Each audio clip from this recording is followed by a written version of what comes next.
Então, introdução ao metabolismo energético. Então, quando eu falo metabolismo, gente, eu estou falando de todas as reações químicas que acontecem no nosso corpo, tá? Então, quando eu falei que a glicose ela entra no nosso corpo e é quebrado, gente, enquanto eu tiver com o slide ligado, se vocês quiserem desligar a câmera, não tem problema não, tá? Porque não tem nem... Vocês podem desligar. Então, o metabolismo é reações químicas, todas as reações que acontecem no nosso corpo. Então, se a glicose está sendo quebrada lá dentro da nossa célula, isso é metabolismo, tá? Igual eu falei, que é produzido uma molécula de ATP. Então, essa produção de novas moléculas também é um tipo de metabolismo, tá? Quando eu falo assim, meu metabolismo está acelerado, quer dizer que está acontecendo muita reação química no meu corpo, né? De quebra de moléculas, né? Quando eu como um biscoito creme cracker e aquela massa de biscoito ela é quebrada em moléculas muito pequenas, essa quebra, isso é metabolismo. E quando essas moléculas pequenas depois se juntam para formar novas moléculas dentro do nosso corpo, isso também é metabolismo, tá? Então, quando eu estou quebrando moléculas, esse metabolismo ele é chamado de catabolismo, tá? Então, quando eu estou quebrando, né, eu estou comendo lá, igual eu falei, o biscoito creme cracker, e lá eu tenho uma molécula de amido muito grande. E o nosso corpo precisa quebrar esse amido em moléculas menores. Então, isso é catabolismo. Aí, depois, essas moléculas pequenas, né, é absorvida no nosso corpo para formar novas moléculas. Então, isso é anabolismo, tá? Então, se você come um pedaço de carne, esse pedaço de carne ele vai estar cheio de proteína, né? Mas para ser absorvido pelo nosso corpo, essa proteína precisa ser quebrada em aminoácidos pequenos para ser absorvido, porque uma proteína enorme não vai passar pela parede do nosso intestino. Então, essa quebra desse pedaço de carne em aminoácidos pequenos, isso é um catabolismo. E depois esses aminoácidos que são absorvidos formam novas proteínas no nosso corpo, isso é anabolismo. Então, a glicose, gente, é a principal fonte de energia para as nossas células. Então, a energia contida nos compostos orgânicos é extraída e armazenada principalmente na forma de ATP. Tá? Então, eu como lá, tudo que eu como, né, nosso café que a gente está tomando agora de manhã, iogurte, isso tudo é fonte de energia para o nosso corpo. Então, o ATP, gente, é a principal molécula transportadora de energia nos seres vivos. Funciona como um depósito de energia e é acionado quando necessário para realizar alguma reação. Então, o ATP, ele fica cheio de energia, né, ali nele, e quando a célula precisa desempenhar alguma função, ela vai lá e pega um ATP como se fosse uma moeda ali de energia para ela poder utilizar, tá? O ATP, gente, ele tem 3 estruturas principais. Então, ele é formado por uma ribose, que é o açúcar lá do RNA, lembra que tinha ribose, desoxirribose? Então, ele é formado por uma ribose ligada a uma adenina. A adenina é a base nitrogenada lá do DNA. Lembra que tinha adenina, timina, citosina e guanina? Então, adenina e ligado a 3 moléculas de fosfato. Quando é necessário liberar alguma energia, o último fosfato ele é liberado, assim como a energia de sua ligação. Essa energia liberada é então utilizada pela célula. Vou explicar isso daí. Então, gente, eu tenho aqui uma base nitrogenada ligada a uma ribose, né? E ligada a essa ribose, eu tenho aqui 3 fosfatos, tá? Esse fosfato, gente, ele tem carga negativa, tá? O fosfato ele tem carga elétrica negativa. O que acontece? Quando uma molécula ela tem carga negativa, ela não tem afinidade com outra molécula de carga negativa, né? Cargas iguais se repelem, né? Cargas opostas se atraem. Então, o positivo tem afinidade com o negativo, né? Então, o que acontece? Esse fosfato, ele tem carga negativa. Então, vem outro fosfato e liga nele, negativo com negativo. Ali, eles não têm afinidade para ficar junto. Então, essa ligação entre 2 moléculas negativas está cheia de energia. Vocês sabem quando vocês pegam o ímã e colocam o ímã um perto do outro que eles não ficam de jeito nenhum? Vocês sabem o que eu estou falando, gente? Já fizeram isso? Quando você pega o ímã, né, Antônio, né, Paulo? E ele não fica perto assim, né? Você não consegue encostar. É mais ou menos isso que acontece no fosfato. Só que você coloca ele ali do lado e fica segurando, como se ficasse segurando eles juntos ali. Então precisa de muita energia para poder ficar ali junto essas duas moléculas negativas. Imagina você pega um terceiro ímã e coloca ali, né? Como que tem que ficar fazendo força para poder ficar junto ali. Então é um tipo de ligação que necessita de muita energia, né? Então fica essa molécula de ATP ali com esse monte de energia ali nessas ligações. Quando a célula precisa de energia, a célula fala assim, vou desempenhar uma função que eu vou precisar de energia. O que ela faz? Ela pega uma molécula de ATP e ela solta esse terceiro fosfato. Ela solta como se fosse esse ímã lá, que estava muita energia para deixar ele preso. Na hora que solta esse fosfato, essa energia ela é liberada, né? Libera energia e a célula pega essa energia para ela, tá? Então é mais ou menos isso, assim que o ATP armazena energia nas ligações, tá? Então, quando ela precisa de energia, esse terceiro fosfato ele é liberado, né? E essa ligação é liberada energia que é utilizada pelas células. Quando o ATP libera o último fosfato dessa cadeia, passa a ser chamado de ADP. Então, se o ATP ele perde esse último fosfato, porque, na verdade, gente, deixa eu explicar para vocês o que significa o nome ATP. Eu não coloquei aqui em lugar nenhum. Aqui, ó. O ATP, gente, o nome dele é adenosina trifosfato. Então, o T do ATP significa tri, de 3, né, fosfatos.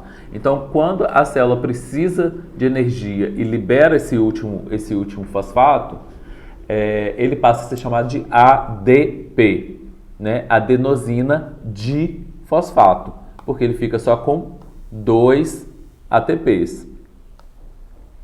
Tá? Então, quando ele está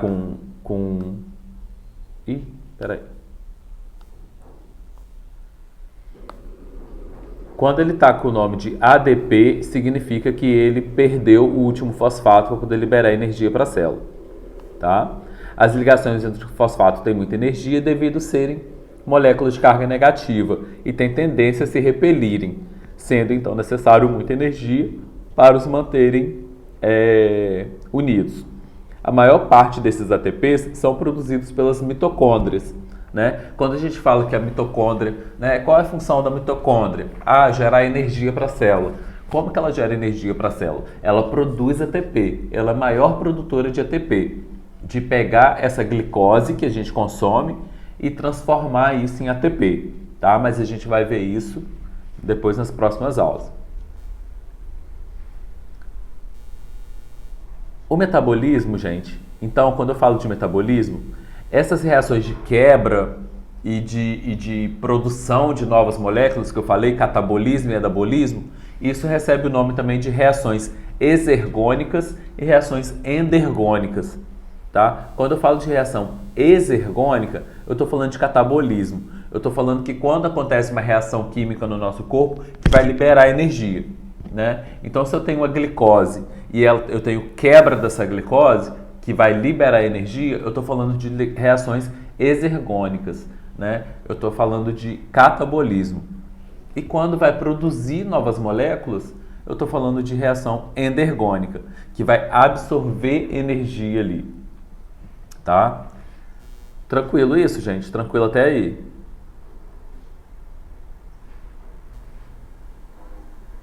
Esse slide podia ter ficado lá para trás, né? Junto com catabolismo e anabolismo, mas tudo bem. Aqui eu coloquei um exemplinho aqui. Ó, é meio confuso, mas vamos lá.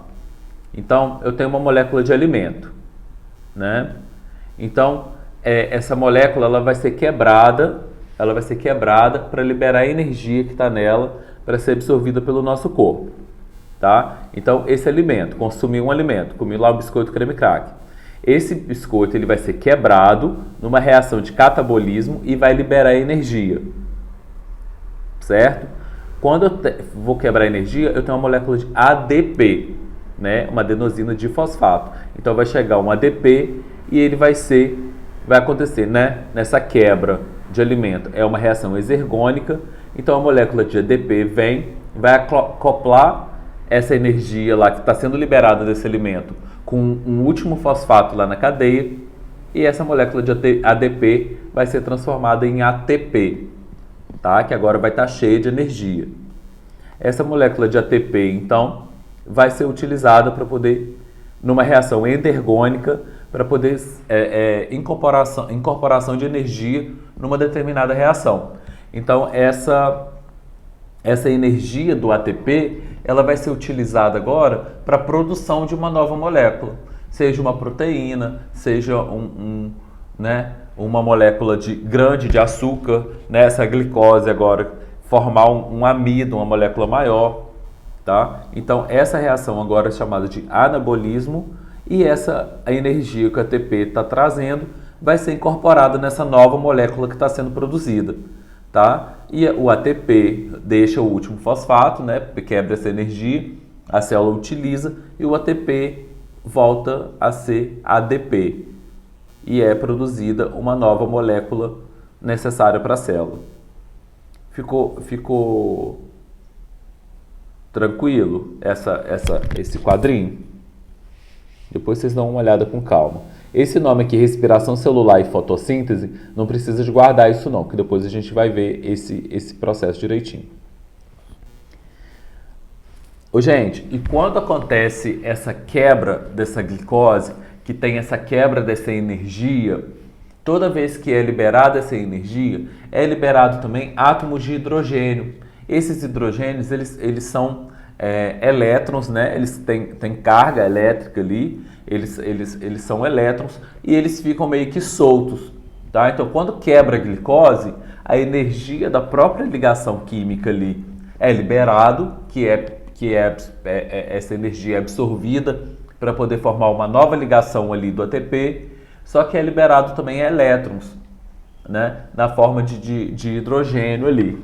E esses hidrogênios são liberados, né, elétrons, isso também pode ser utilizado na forma de energia, tá? Eles não podem ficar soltos ali dentro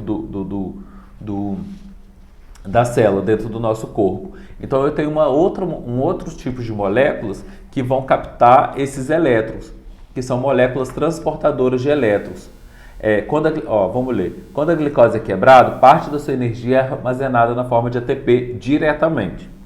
Porém, podem ser produzidos ATPs de forma indireta, né? Então, na quebra da glicose são liberados elétrons que são capturados por pequenas moléculas chamadas de carreadores ou transportadores de elétrons. Esses carreadores utilizam esses elétrons para a síntese de ATP. Os principais carreadores são NAD, NAD+, né, e FAD. Então, o que acontece, gente? Quando a glicose ela é quebrada, na própria ligação, na própria energia das ligações ali entre os átomos, vai ser liberada energia que esse ATP vai pegar. Só que também tem um outro tipo de energia que é na forma de elétrons, tá? Esses elétrons eles são captados também por um outro tipo de molécula que é chamado de carreadores de elétrons, e esse FAD+, esse NAD+, e esse FAD que pega esses elétrons, depois também vai utilizar esses elétrons para produzir mais ATP. Então, na quebra da glicose, são produzidos ATPs de forma direta, mas também são produzidos ATPs pela liberação de elétrons, tá? Então, esses elétrons ficam lá soltos, vem esse NAD+, esse FAD, pega esses elétrons, incorpora nele, né, nessas moléculas, e vai para um outro lugar dentro das células, que depois a gente vai ver isso direitinho, que vai transformar esses elétrons que ela capturou em ATP também. Então eu tenho o NAD+, e o NADH2. Não.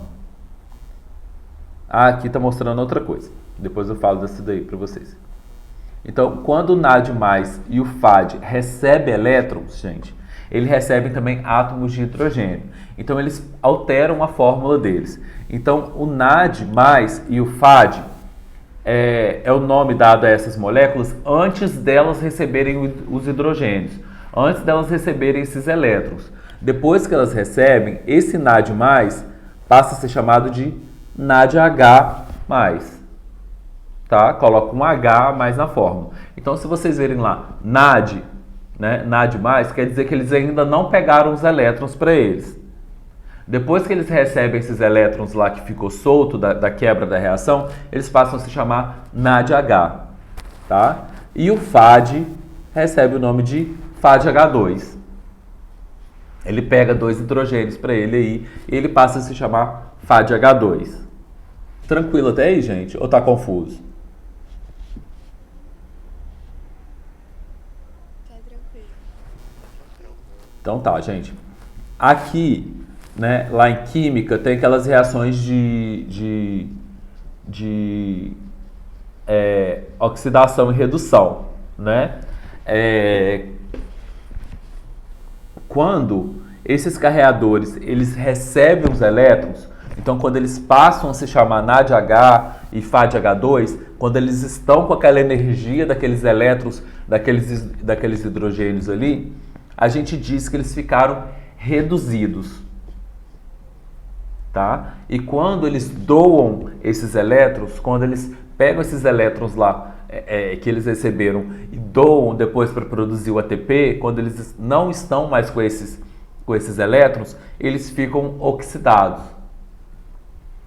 Na minha cabeça, eu penso que é sempre o inverso, é uma forma de eu guardar. Tá? Eu penso que é o contrário. Se eles recebem, eles ficam reduzidos. Né? Porque na lógica era, se eles doam, se eles estão entregando, eles estão ficando reduzidos. Mas não, é o contrário. Né? Mesmo porque tem carga negativa e tal, não vamos entrar nisso. Só vamos ter um macetinho para a gente poder guardar. Então é o contrário. Se eles recebem elétrons, eles estão ficando reduzidos. Se eles doam esses elétrons, eles estão ficando oxidados. Então, Léo vira Gé. Então, se libera elétrons, oxidação. Se ganha elétrons, redução. Tá? Então, se ele vai liberar elétrons, se ele está liberando, ele está ficando oxidado. Se ele está ganhando, se ele está incorporando, ele está ficando reduzido. Só isso, gente. Tá?